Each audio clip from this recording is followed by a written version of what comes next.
নমস্কার দর্শক বন্ধুরা, ঘরকন্যার খুঁটিনাটি চ্যানেলে স্বাগত জানাই।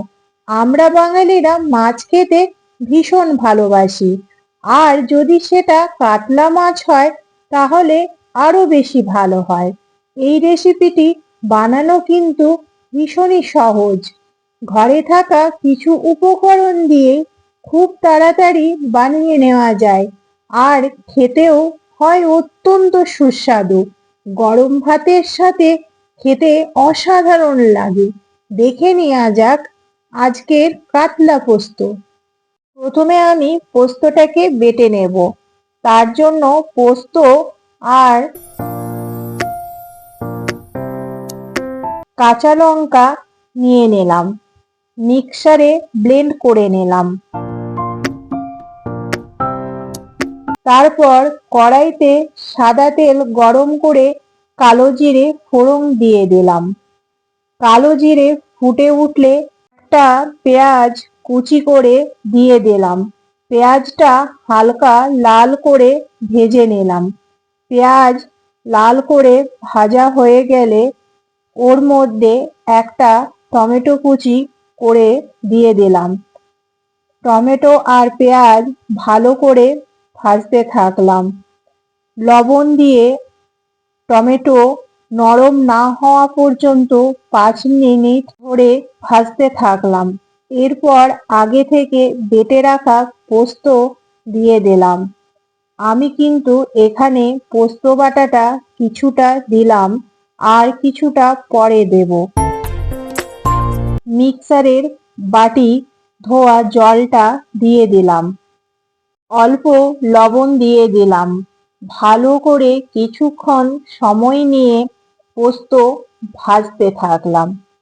পোস্ত থেকে যতক্ষণ না তেল বের হচ্ছে ততক্ষণ পর্যন্ত ভাজতে থাকলাম। তারপর জল দিয়ে দিলাম। অল্প নেড়ে নিলাম। ফুটে উঠলে আগে থেকে ভেজে রাখা কাতলা মাছগুলো দিয়ে দিলাম।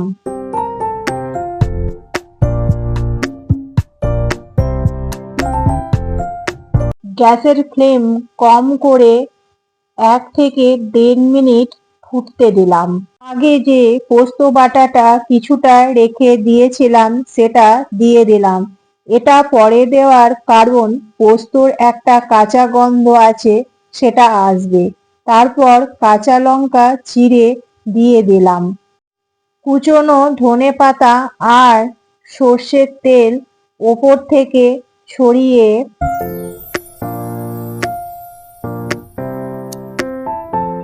ঢাকা দিয়ে দিলাম। কিছুক্ষণ স্ট্যান্ডিং টাইমে রাখবো। ঢাকনা খুলে আলতো করে নেড়ে নিলাম।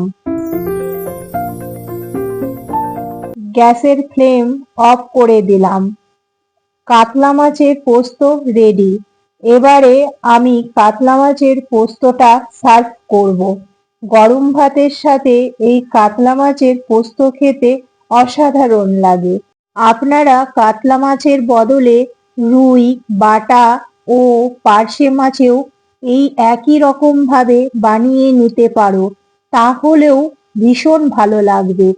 আমার এই রেসিপিটি তোমাদের কাছে কেমন লাগলো অবশ্যই জানাবে কমেন্ট করে। যাবার আগে ভিডিওটি লাইক করে যাবে, আর চ্যানেলটি সাবস্ক্রাইব করার অনুরোধ রইল। আবারও দেখা হবে তোমাদের সাথে একটি নতুন রেসিপি নিয়ে। ততক্ষণ তোমরা ভালো থেকো এবং সুস্থ থেকো।